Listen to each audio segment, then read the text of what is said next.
Hey, everybody. Thanks for tuning in to Xbox Ultimate Podcast. This is episode number 6. It is freaking crazy that this is already episode number 6. Feels like time is flying by. Feels like it's only been about 6 weeks. Wait, it only has been 6 weeks. Well, I guess that makes sense then. Episode number 6 here. Thanks for tuning in. I appreciate the support. You can see this podcast on YouTube and you can see me. You can listen to this podcast on iTunes, on Spotify, and other podcasting platforms. So check it out. You already are. Spread it to your friends, your neighbors, your mom, your dad, your cat, your dog, whoever will listen. I appreciate it. Twitter, you can find me at Fun Speculation. I think I already said YouTube, but the YouTube name is Fun Speculation. I can't remember, but I'm just hammering it home again for you. But we got a interesting show today because I got a lot to talk about.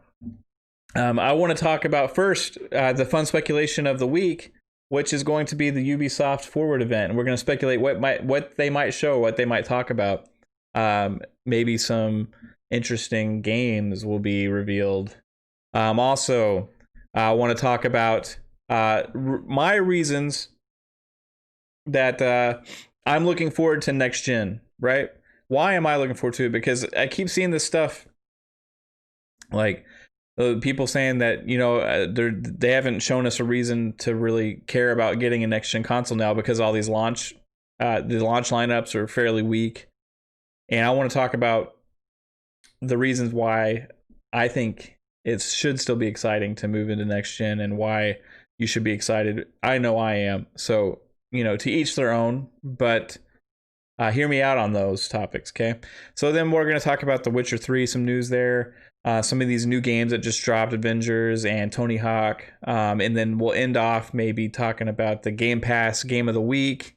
And I forgot, also want to talk a little bit about EA and Madden, because there's some crazy stuff going on in that world. So back to the first topic at hand, the fun speculation of the week. And that is the Ubisoft Forward event, scheduled for September the 10th. That is in 6 days. Today's Friday, so that's on next Thursday.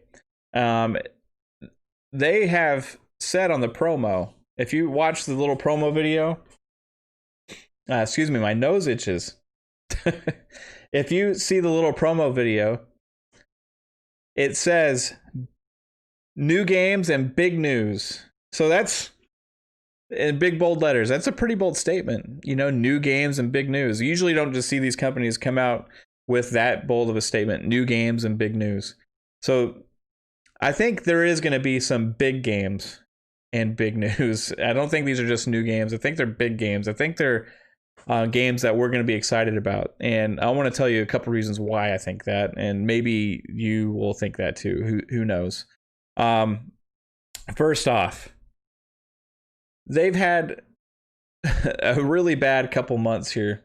You know, Ubisoft has with press because of all you got to do is just Google Ubisoft and maybe add the word workplace to your Google search, and you'll find some stories going on about some of the workplace environment stuff going on there with some toxic stuff, you know, that's really not good for anybody, especially people being forced to be in an environment like that when they're at work. So, you know, lots of interesting things going on. They're changing things. They're trying to fix some of this stuff, supposedly. There's legal stuff, I think, going on there. I don't want to talk into too much detail because I don't want to get anything wrong. I've read stuff, but I can't remember everything. So just Google it, you know, if you have time. But interesting news for Ubisoft the last couple months here. Now, they've also have these big, massive franchises, these games coming out. You know, they just had Ghost Recon Breakpoint, which was a disappointment, but then they came out with like the 2.0 update to it, you know, that's supposed to fix a lot of the issues. I haven't had time to check that out, but Um, they have They have Watch Dogs Legions coming. They have Assassin's Creed Valhalla, where they've been hitting their home runs the last couple years. Has been with Rainbow Six and with the Assassin's Creed games, or Origins and Odyssey. Um, have been really big games for them, and I think Assassin's Creed Valhalla is probably going to be a massive game for them. So far, the visuals haven't wowed people, but people are still excited about that game. It's going to have a lot of um, fun times probably to be had there. So, Watch Dogs Legion, Assassin's Creed, these are all these big open world games, and that's kind of what they've been doing for a long time now, since this past generation started. And I think they're seeing that these other kind of franchises and other kind of games can sell also now. And I think that they've been proven that by Sony, and some of their exclusives that they've been having that are more story driven and focused, right?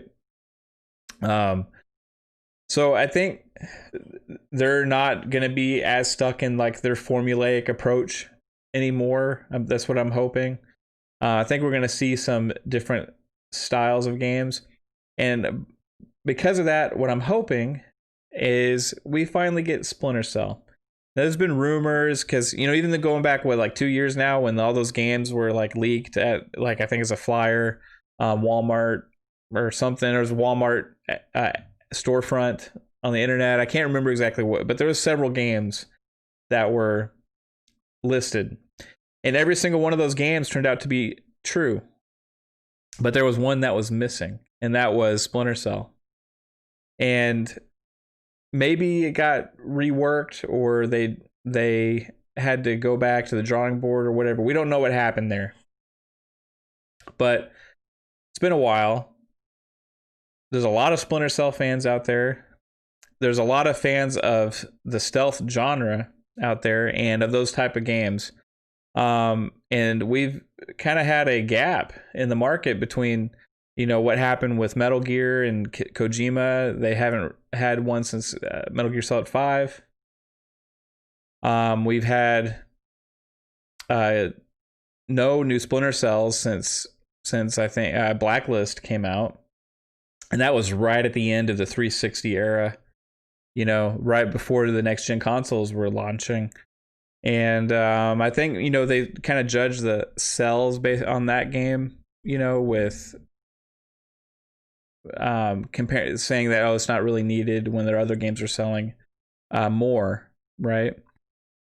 You could also chalk that up to release window times and bad decisions there, because I think they really dropped that game just a few months before the next gen consoles came out. And at the time, there was no like next gen enhancements or anything like that going, and most people bought their games on disc, and maybe it was only available on disc. I don't even remember, but when you bought your games like that, then it felt like that was purely last generational, So I think this new era of games that opens the door to a lot of opportunities for different kinds of games, like I said. And I think Splinter Cell is going to make a return. I think so. There was a trademark filing from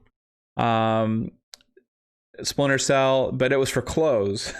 And this just happened. It was just announced the other day, or not announced, but somebody found it. And so maybe they're looking to market Splinter Cell pretty heavily if they're getting trademarks on clothes, So that was a rumor I saw, so I don't even know 100% where it came from. So take that with a grain of salt, but Splinter Cell clothes. So it could be just like a Splinter Cell branding on a hat, or it could be like, earmuffs or a shirt or shoe. Who knows exactly what it is, but they put the Splinter Cell trademark for clothes. It filed that supposedly. So, they're putting a lot into the brand. They've had Sam Fisher everywhere. Everywhere they can find a place to stick Sam Fisher. I think if they end up coming out with like a new Rayman game, the Sam Fisher is going to be a one of the weird looking playable characters in the Rayman game. They find out a way to put him in every single game they have right now, even if he's going to be forced to be in first person. So I think people are ready to see Splinter Cell in an actual traditional Splinter Cell way instead of seeing Sam Fisher everywhere else. There's two ways that I would like to see Sam Fisher right now. Tom Hardy on the big screen, because he was supposed to play Sam Fisher or be in the Splinter Cell movie. And then also the game. I want to see Splinter Cell the game with Sam Fisher in some capacity. I think they're going to probably have to reboot, rework this franchise, to take it into the next generation. But it is a interesting era going into ray tracing and the next generational features for graphics and stuff, because Splinter Cell used to be this graphical showpiece, and they can do that again and make that a focal point. And that's the other thing I was going to talk about here, is I think we're going to get these game announcements are going to be next generational focused games. I don't think they're going to be cross generational like Watch Dogs and Assassin's Creed. If you're going to have two events like they are, you would want to hold your bigger things for the second event, the bigger announcements, because you don't want to get rid of your big wow things for your first event and then have a second event and not have anything for people. So I think we're going to get major splashes, and I think they're going to be next generational focused games that aren't going to be on current gen. They're just going to be on next gen, maybe next year release, or even the following year. Or, maybe they've been holding on to something secret, who knows. But I think one of those games that is going to look incredible will be Splinter Cell. If you think back to how they announced Watch Dogs back in 2012 or whenever they announced that game, and that first trailer just blew everybody's mind. I think they're going to want to have a moment like that to get the conversation going about Ubisoft in a different direction than it has been lately, to wow people and to show off one of their biggest franchises. And I think that's what they're going to do with Splinter Cell. Then there's been rumors of a Prince of Persia remake. And if you really think about that, the Unreal Engine demo that they had, that they released on the internet, and the sand and the mountains and the rocks and stuff, and think about what a game like Prince of Persia could look like next gen. Because I know when I was watching that demo, I was thinking Prince of Persia. that's what I wanted. It's like, oh, this would be amazing if it was like a Prince of Persia game. So they could do some amazing things with graphics and these in a world with the Prince of Persia franchise, and I would be excited to see both of those games announced. I played a lot of the 360 games, the Prince of Persia games. I thought they were a blast. And I would love to see something like that style, that platforming, fast platforming style of open world kind of experience. It could be really interesting, maybe not even open world, but just more of the style that they had those 360 games in. Make that look new and shiny and fresh, and that would be pretty awesome. And then give me some Splinter Cell, man. Let's finally see it. It's been too long. It's been 7 years. 7 freaking, or maybe even, has it been 8 years now? 7. It's been either 7 or 8 years. I remember it came out on the 360, like right before the Xbox One came out, and it's too long. I can't believe we went a whole console generation without a new Splinter Cell game. That's just bananas, and we only got one Rainbow Six game. Yeah, they need to put some more effort into this Tom Clancy brand, maybe, or something, like get these games pumping out a little bit more frequently, or figure out something there, because fans are wanting more. I think Rainbow Six even has been 4 years. This is like the 4th season, and the game looks great, but how are they going to bring that to next gen? I want to see some next gen improvements on that game, or another version of it, or another Rainbow Six altogether. So yeah, going into that, I want to talk about my reasons that I am looking forward to next gen. So one of the reasons would be if we get a Splinter Cell, and this is more about around launch. Okay, I think everybody's excited about next gen. But a lot of people are saying they haven't given us a reason that we need one at launch. Well, I think there's a lot of reasons why I'm really excited to get one at launch, because this is a different time. 2020 has been a different year altogether, a different kind of year, right? And we've having a different kind of console launch because it's September 4th and we still don't have the prices. We still don't have the release dates. We know that the controller exists, and we know that the Series S exists. I mean, because when people are purchasing the controllers, it actually says Series S on some of the insert in there. They haven't even announced that console yet. They've been reworking all their marketing because they canceled Halo Infinite, and that's one of the reasons people are not as excited about launch anymore, because that game is gone now, and that's where they put all their eggs. They put all their eggs in one basket. They were counting on this thing, and they said, hey, no matter what else, we'll push the other things out of the way, even just to make sure that we got room for Halo. Well, now when you don't have Halo there, you don't have anything. You have some stuff, but you don't have much else, right? We're going to get some really cool games and some great games that are going to be kind of launch exclusive games. You're gonna have like Gears Tactics, and maybe they'll get Flight Simulator up there close to launch on the Series X, and we know we got the Medium, and there's other games coming like Scorn. We don't know exactly when that's coming out 100%.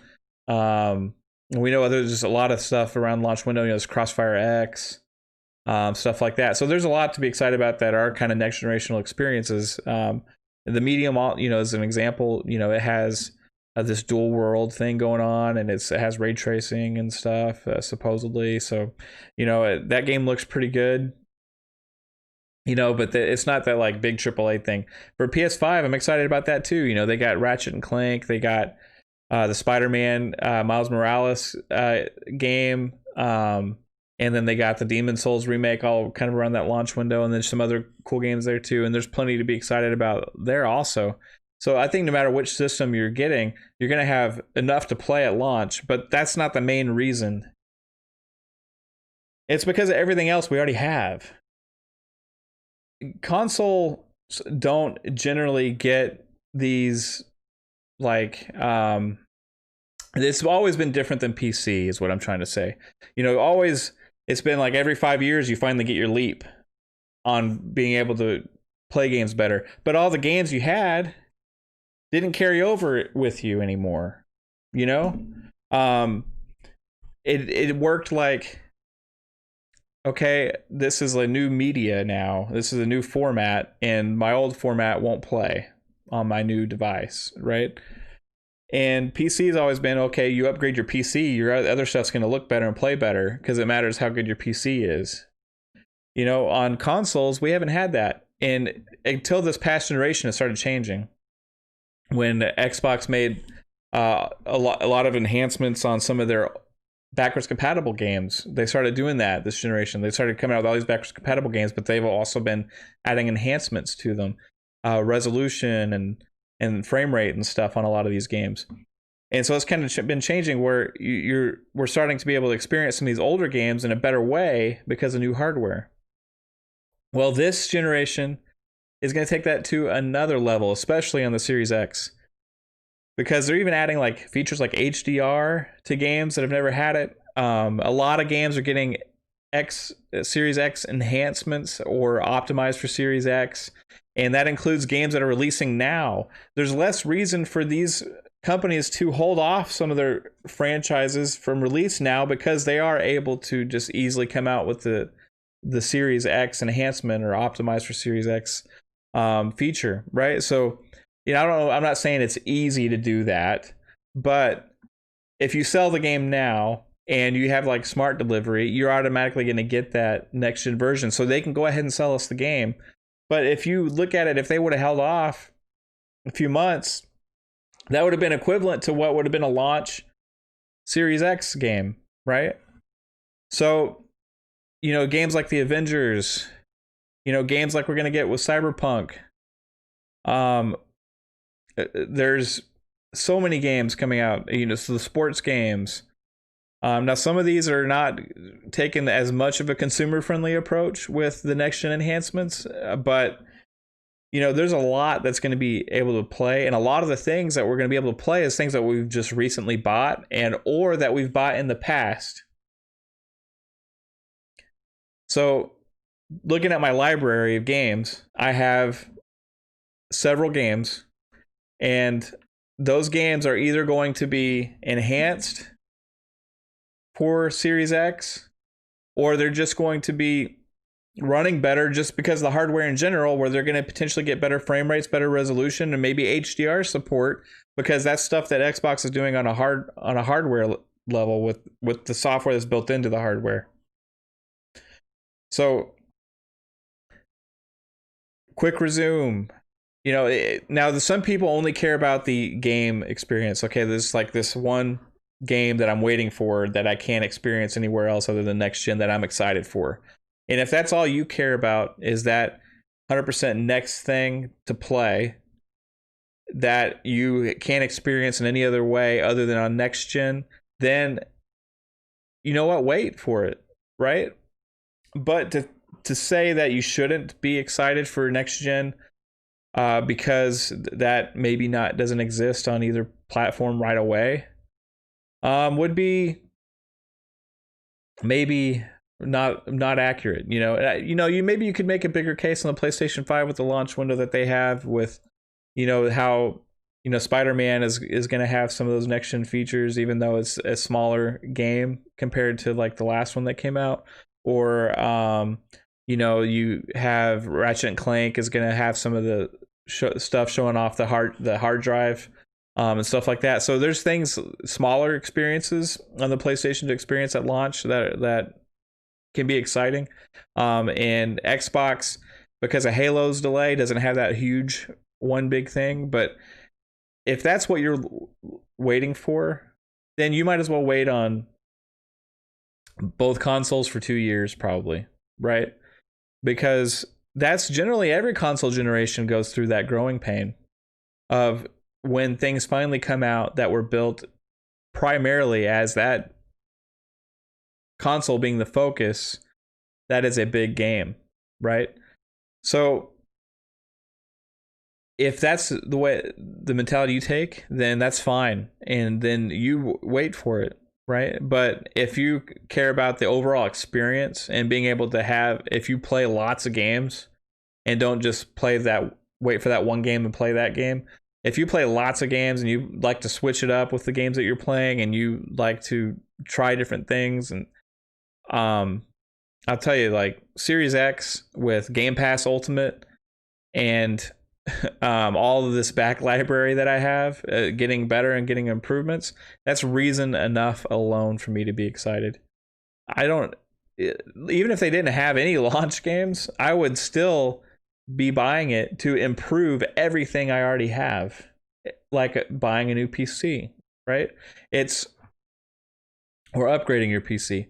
We're finally in the day now in 2020, as crappy as a year as it is, that buying a new console actually upgrades your past game purchases. That's new in console gaming.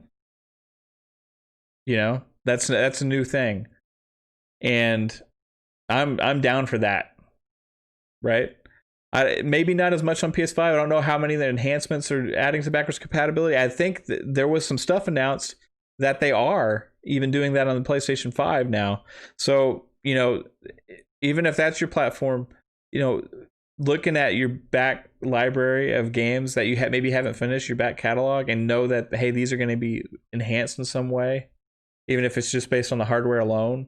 And some developers are really pushing stuff and putting in new features and making them available to us. It is a awesome time, and I am pumped for that, to be able to experience my stuff in the best way possible. And that's why I'm excited about next gen. The games don't matter as much for a next gen experience immediately as much as the hardware does right now, because the games are coming. The hardware is going to improve everything that we're already experiencing. And then we're going to get those next gen feature games with it's all push on next gen, and man, our minds are going to be blown, So that's why I'm excited. And I can't wait for them to come out. I just want the price and I want the release date. Let us know, guys. When? How much? It's getting pretty crazy late here. I don't know what they're doing, why they're doing it. I'm guessing they are playing that, they're having a staring contest or something. Because, man, one of them needs to blink because we want to make the buying decisions of knowing, hey, am I going to be able to get both of them, or are we just going to get one, or which one do you get, which one's more expensive. So give us the information, guys.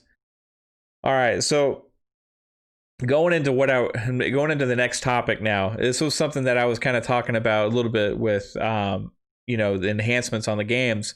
And one big example of this is something that was just announced today, and that is The Witcher 3 is going to get major enhancements. Game came out 6 years ago, guys. 6 years ago. It's getting major enhancements for consoles. It's getting ray tracing. Oh, I think even PC was announced with it. Like, they're getting ray tracing. They're getting better resolution and features and stuff, and next generational tech in the game. Next generational visual enhancements. And we're getting it for free. If you already bought the game, you don't have to do anything. You're going to get it. You're going to get the next gen version of The Witcher 3 at no additional cost because you've already invested in the brand, in the game, and they are taking care of us. Wow. Thank you. I guess you figured out the formula because there's another game company, a publishing company, that put out a statement saying that, they just can't figure it out.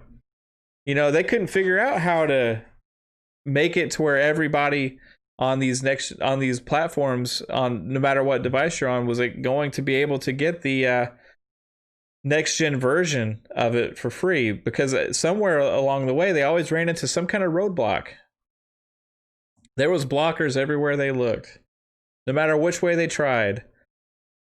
So they came up with a solution, and I'm talking about Control, published by 505 Games, made by Remedy. I don't know if Remedy played any part in this. I'm assuming they didn't, but they could have.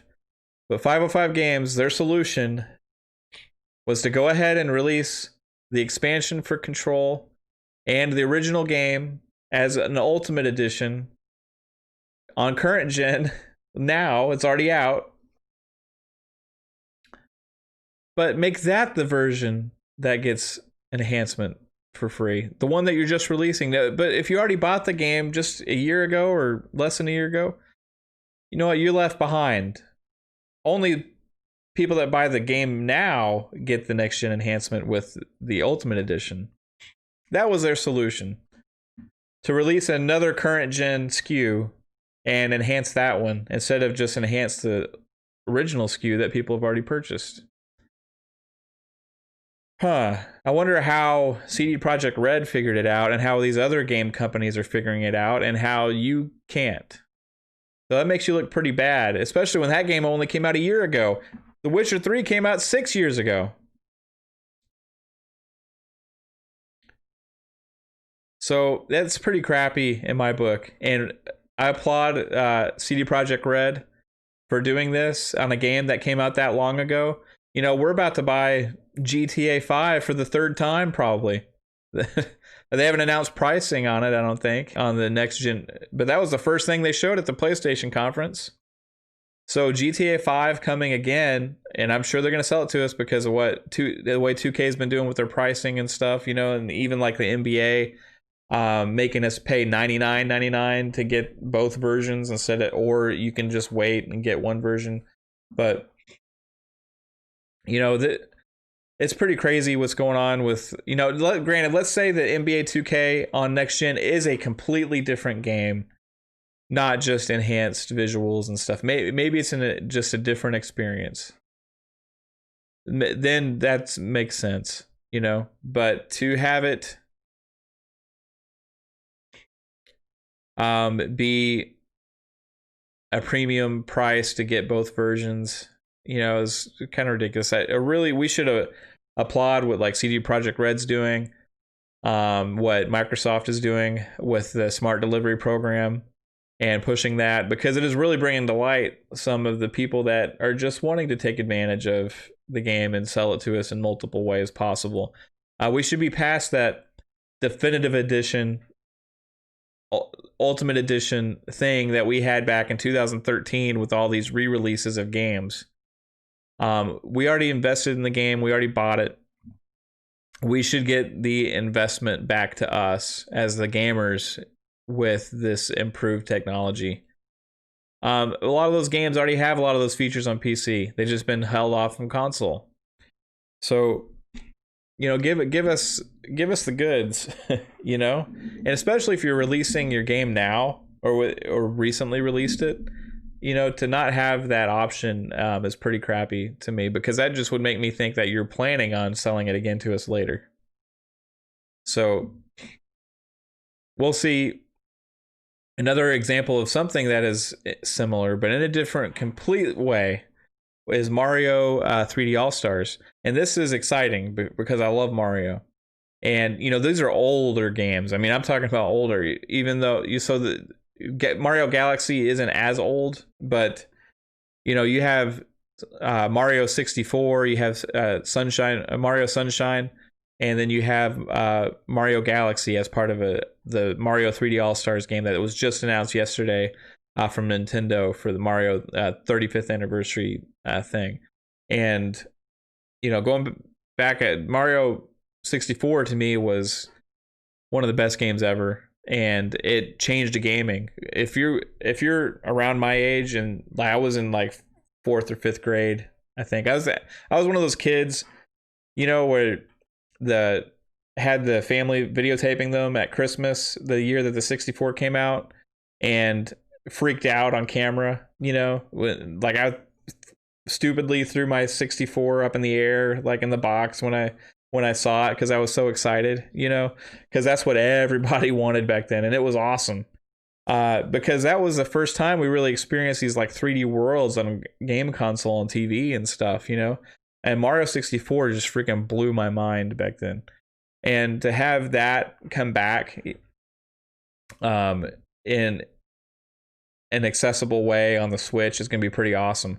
I don't like how they're doing it as a timed release, where you can only get this collection for a limited time. It just shows how protective they are of being able to resell their properties, and how they're trying to create this like limited aspect of it where they're going to sell more, and then they're going to put it in the Mario Vault. I'm going to start calling it the Mario Vault, or the Nintendo Vault, kind of like Disney does. They're going to put it away in the vault and then sell it again to us later at another time. So that may be kind of the direction they're going with that. I'm not a huge fan of that. I'd rather just have it always available, buy that game, which I do understand, it's an older game. So, it makes sense to sell that, because that wasn't ever even available digitally before, right? Unless they did it available digitally on the Wii. I don't know if they did. Somebody let me know. Leave in the comments, or tweet me at Fun Speculation if they did that before. But I would like, if I buy this game digitally, I would hopefully like for it to move forward with me to whatever Nintendo products they have in the future, right? That would be a good thing. So yeah, I'd like to see some other enhancements with it as well. Maybe like a little bit more put into it besides just the increased resolution and stuff. But yeah, if you're a Mario fan, if you're a Nintendo fan, that's exciting to have those games. So, you can't really compare that to what Witcher 3 or the Control's doing. It's completely different things. However, I am more okay with reselling old games that are getting more remastered, than just or if it's never been available digitally before, obviously, right? Then having the game just resold to us again in the same form like Control, except with an expansion attached, and this one's next gen. That just doesn't make sense, you know. So anyway, that leads me to Avengers, which is the next game I was going to be talking about, because this just came out and it's going to have smart delivery. So this game just dropped, right? And it has smart delivery. So if when you get your Series X or PS5, this game should look better, which is awesome. They're going to take advantage of the next gen features on these consoles with some of the visual enhancements and stuff. Maybe load time improving. Because one thing I'll tell you right now is if you're playing this game and you fail in the story at something, a quick time event, you miss a button, or you're sneaking and you get spotted, the loading time between trying again kind of sucks. So I'm hoping that's improved on next gen. But I wanted to talk about the Avengers because of the experience I've had with it so far. And now I wasn't very high on this game because of the beta. Is just kind of seemed kind of generic to me. I kind of like the graphics, but I didn't really like the characters that much in the beta, and I didn't really like a lot of the gameplay. It kind of seemed like Ultimate Alliance-y to me, but like just with better graphics and a bigger budget, you know. Which is not a knock against Ultimate Alliance. I like that game, but that game knows what it is and isn't trying to be a AAA experience, right? This game's trying to be a AAA experience, and it seemed like that. Now, what was left out of the beta and what shocked me, because I booted up this game at 11 p.m. last night. I was in bed. My daughter was in our room. My wife was sitting down in bed. I was sitting down in bed. My daughter was hanging out in there. And we were decided just to boot this game up. And I was like, okay, we're just going to give this a try just before bed, because I was excited to play it.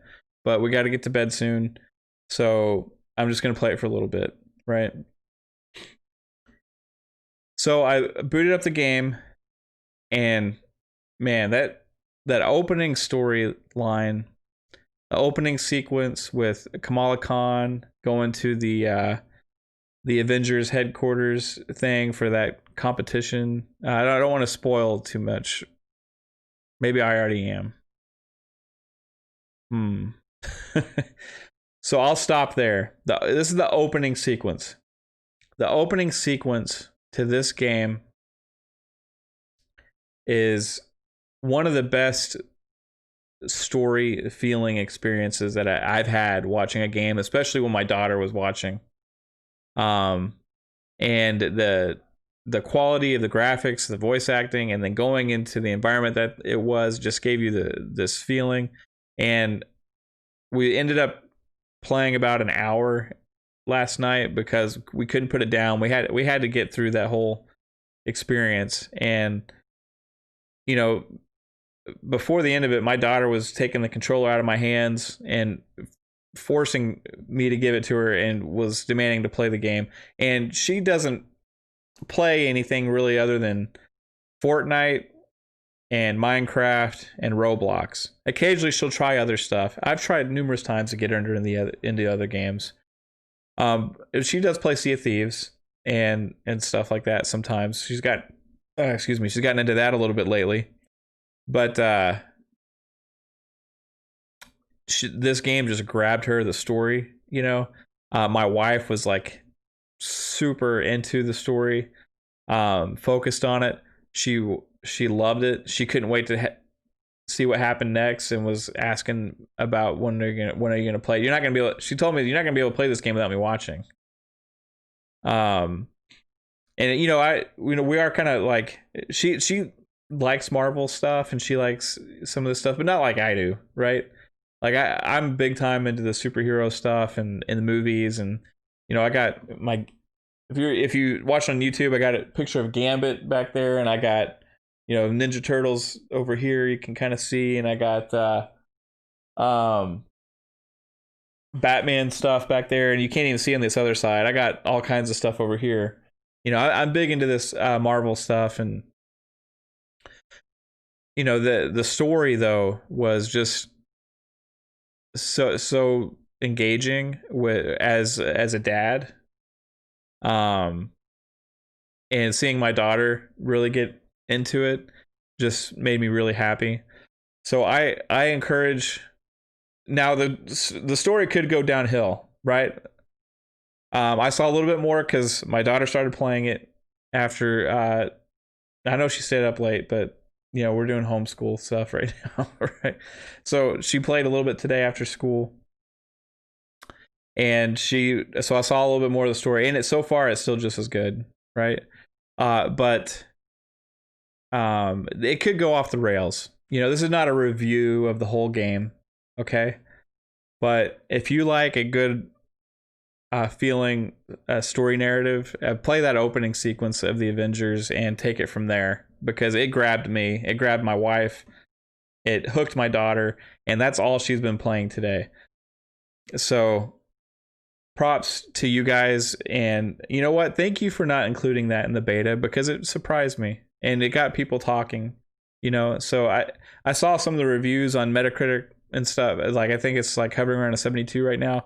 If I was basing it on that alone, my review would be much higher.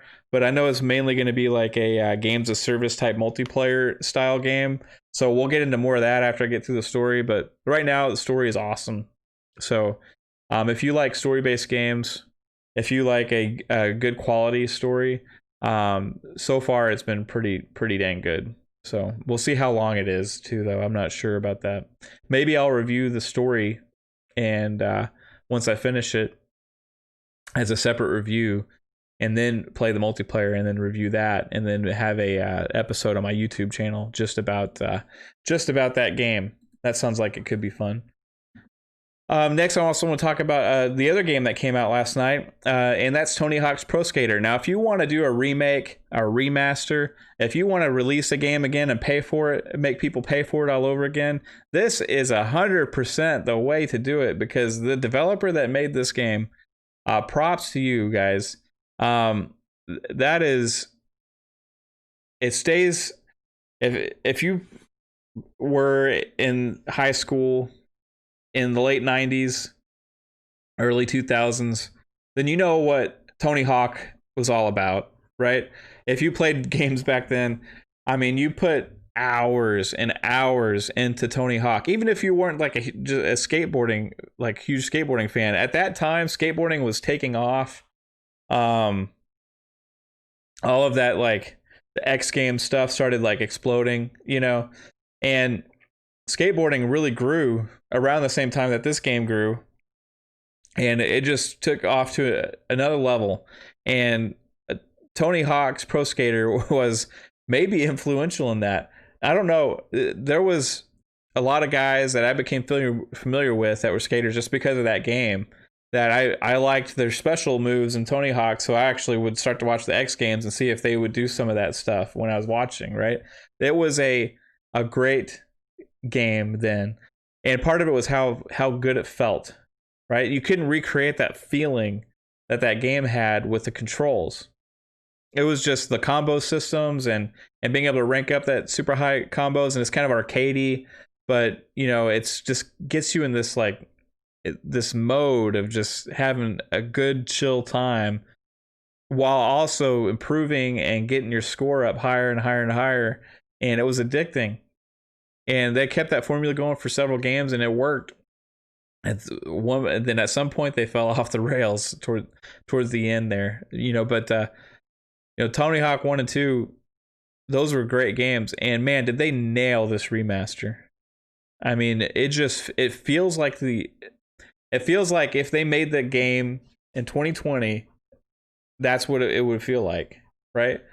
The original game, if they decided, okay, we're going to make this game in 2020, this is what it would feel like. The visuals are crisp. The music is amazing. The gameplay is more solid than it even was then.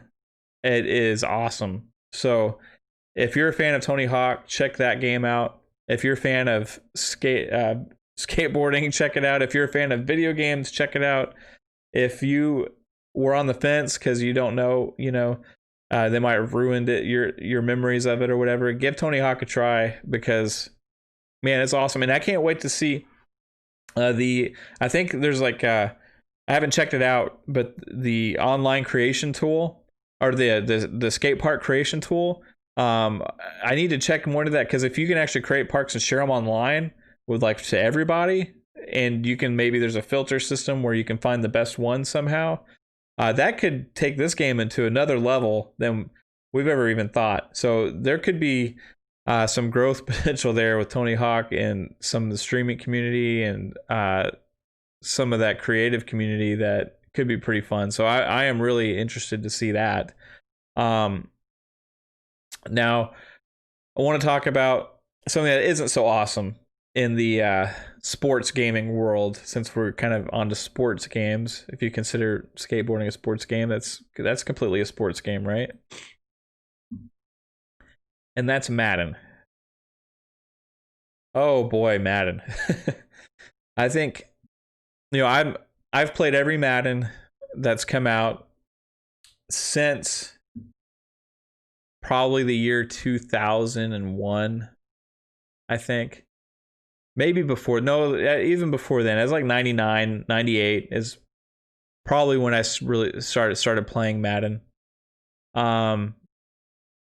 Before then, I was played a lot of like Game Day, and then I would play a lot of the 2K football games when they came out, and that was my primary football game that I loved, was the 2K games. And so originally, there was there's the Tecmo Bowl games, and those kind of graduated into playing the Game Day games back on like the original PlayStation and stuff, right? Then you also had like your NFL Blitz and stuff like that kind of we got to play for a while. And then, then we had 2K came out, the Dreamcast, right? And that game to me was like, okay, well, this is another level, right? Of football, right? And then at one point, the NFL decided to allow EA exclusivity of their license, and 2K lost it. And that was the year after the 2K ESPN NFL 2K5, which in my book is still the best NFL video game ever made. ESPN NFL 2K5 was amazing. It had everything, even the physics. If you go back and watch videos of that game today, even though this was like on the original Xbox, right, was just like levels above and beyond what they come up with now, with some of the physics and stuff.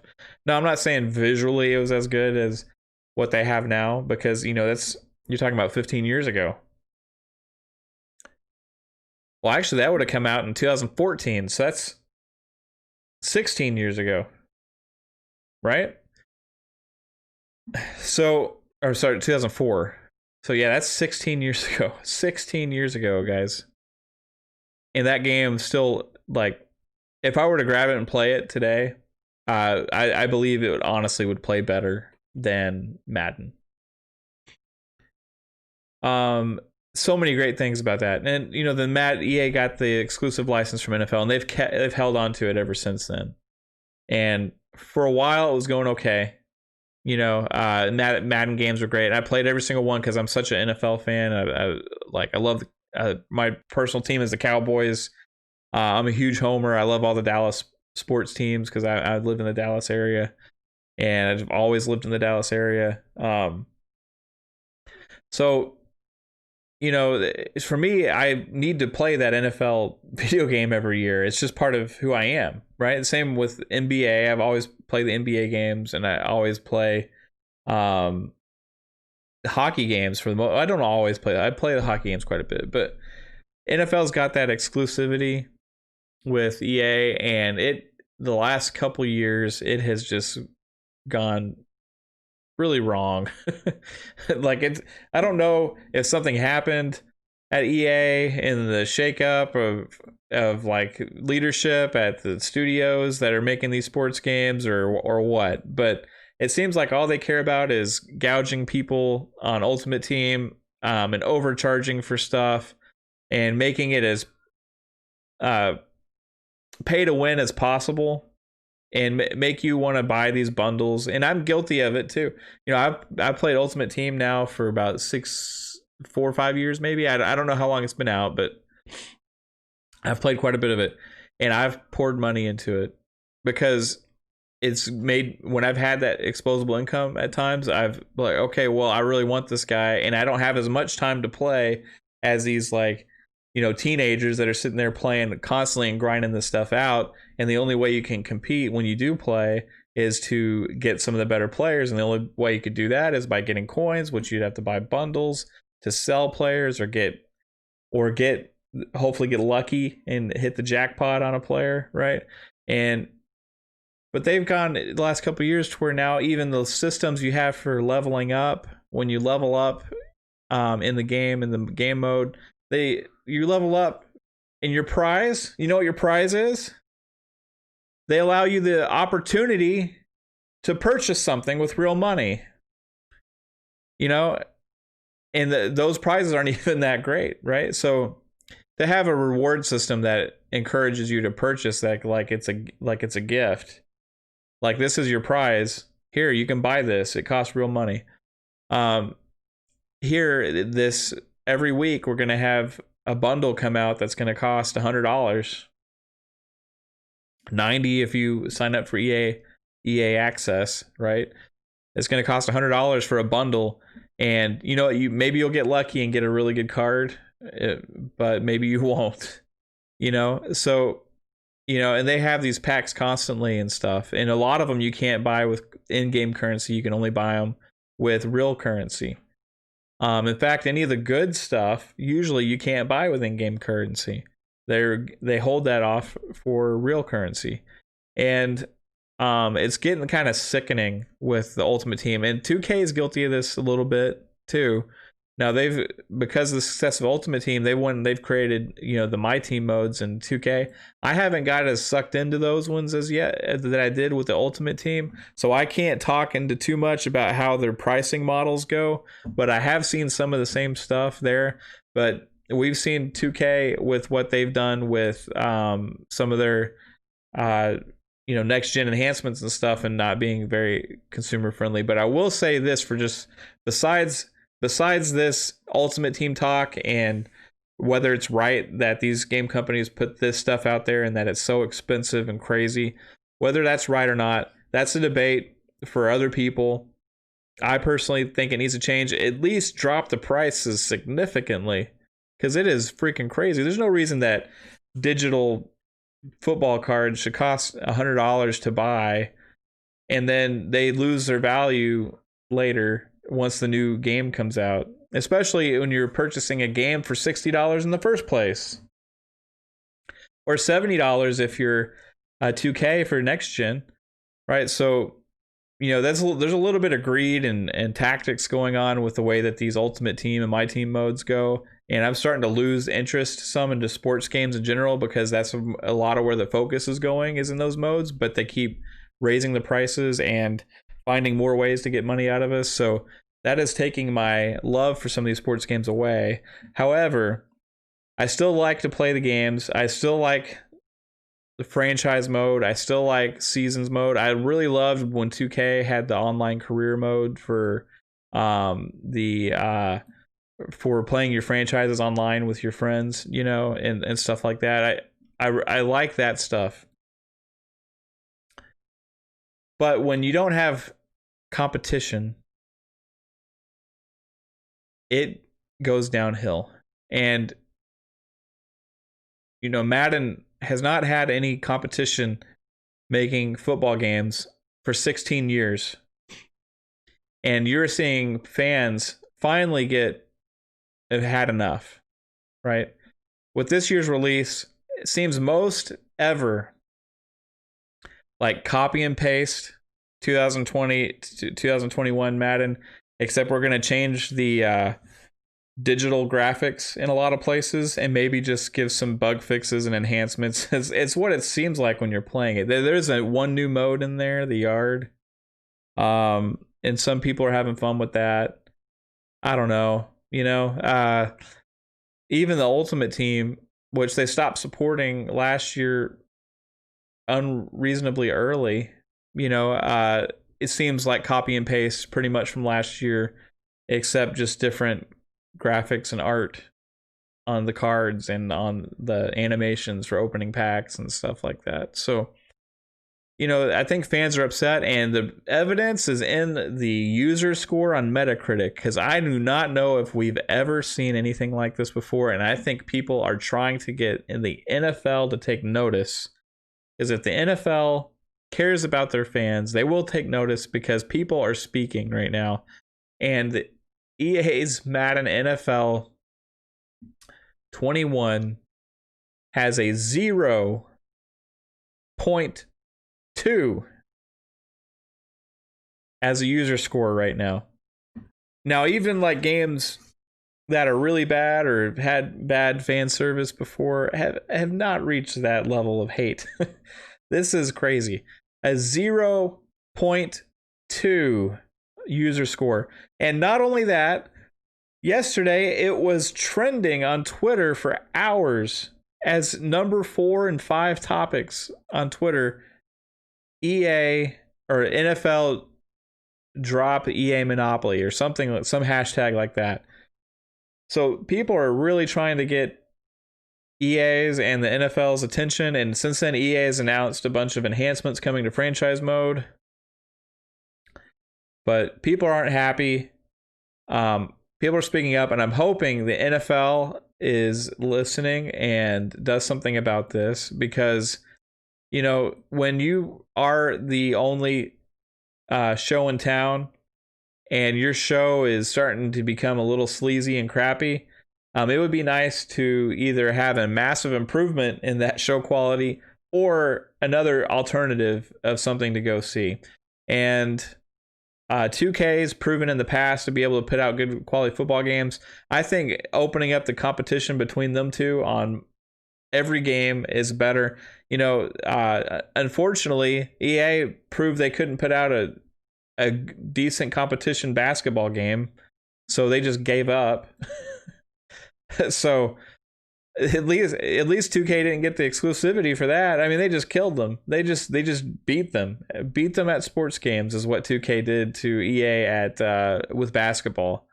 And with football, they're not allowed to even compete with them. So what we did see is 2K got the NFL players license for the Players Association, and they also got the license for NFL to make like non-simulation games. So we'll see something from 2K going forward, but I would like to see what MLB did with the show, because the show was a game that was exclusive on PlayStation, but the MLB mandated that, hey, you got to make it multi-platform, right? Because they want more people to experience their stuff, right? So, the MLB, I think I think that license is open now, but there just hasn't been anybody up to grab it, to make that competition of a game. I'm not sure on the MLB licensing thing how that's going with exclusive. I remember it used to be where like they were the only ones that could make a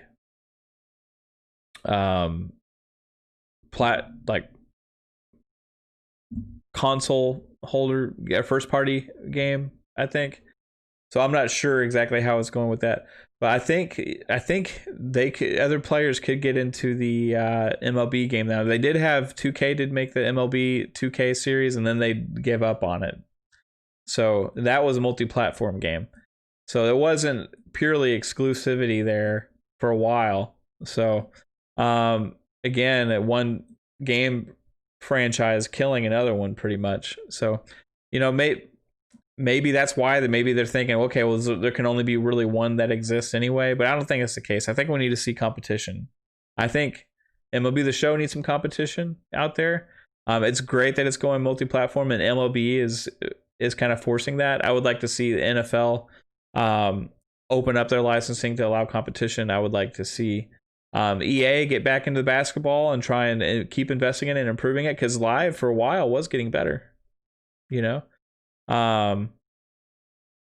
Maybe you know, the guys that make MLB The Show, they could come out and make a basketball game now.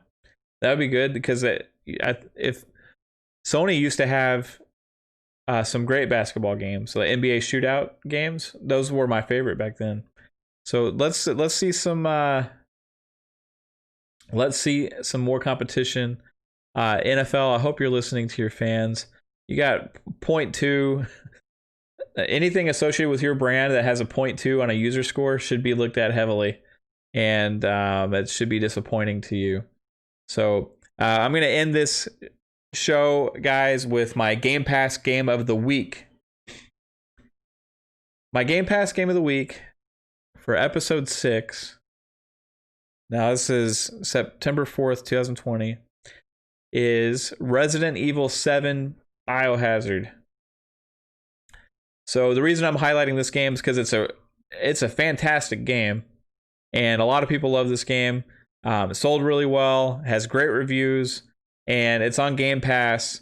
They just announced Resident Evil 8, and if you want to see kind of how the new direction of Resident Evil, this game, Resident Evil 7 Biohazard, that brought Resident Evil back in a new way. Because Resident Evil 6 was a huge disappointment to a lot of fans. You know, Resident Evil 5 was kind of a different game, you know, than people were expecting. It was still a good game. I enjoyed that, you know. I liked Resident Evil 5. Resident Evil 6 was, people were not happy with that. And they went in a completely different direction with Resident Evil 7. You know, it went to that first person camera. It went to that intense close quarters feel. You get it gave you the same feelings that playing Resident Evil back in the day brought you, but in a new way. So if you haven't played it and you're into horror games at all, give this game a chance. If you subscribe to Game Pass, you don't have to pay anything extra for it. You already have it right now. The Resident Evil 7 Biohazard. I am going to try and bring myself to play more of it, but I get too anxious playing these crazy horror games, but I respect the heck out of this game. It was awesome when I was playing it, and I think we're going to finish it up and play more of it. We'll see. I'm kind of a wimp when it comes to horror games, I guess. I don't know. But, you know, it's a great game, guys. It really is. It is intense. And I think it's worth a look for everybody that's into this kind of games, especially. So Resident Evil 7 Biohazard is my Game Pass game of the week. Again, check it out. And I appreciated all of y'all tuning in. If you stuck around, I went on for an hour and 2 minutes now. So I've been rambling a lot. You know, check out Mario 3D All-Stars on Nintendo. I know this is the Xbox podcast, but you know, when a classic comes back like that, I gotta shout it out. Give that Avengers story mode a try, the campaign. See what you think of the opening. Hopefully I didn't spoil too much of it for you. I kind of cut myself off. Tell me what you think about EA and this fan lashing they're taking right now on Metacritic and everything, and how it's trending on Twitter. You know, what do you think that Ubisoft is going to show at the Forward event? Is it going to be Splinter Cell? Is it going to be Prince of Persia? Or are they going to show other stuff? Is it going to be next gen focused? What's your reasons to look forward to next gen? Now you know mine. It's the compatibility with everything that I already have and how it's going to improve it. That's reason enough alone for me to increase the value of what I've already purchased, and how excited I am to try and play all these games that I already own and that are coming out now that I keep purchasing that I'm going to get improvements on. So Tony Hawk, play the heck out of that game. It deserves it. Witcher 3, CD Projekt Red, bravo. 505 Games, you suck. Prove me wrong, 505. do something very consumer friendly in the near future to make up for this, because maybe then I'll consider playing Control on next gen. But that's it for me, guys. Again, my name is Mav. I appreciate your time. I appreciate you checking out the podcast. Follow me on Twitter at Fun Speculation. Check out my Twitch at Fun Speculation. I've recently started streaming live on YouTube. That account is Fun Speculation, where you can see this podcast also. And have a great one. Have fun playing games. Hopefully we get some great news next week. Gonna have lots to talk about, I'm sure. So we got the Ubisoft Forward event. Plus we also maybe we'll have some Xbox news. I think they should have done it already, but I think we're gonna get it. All right, have a good one, guys. Later. Bye.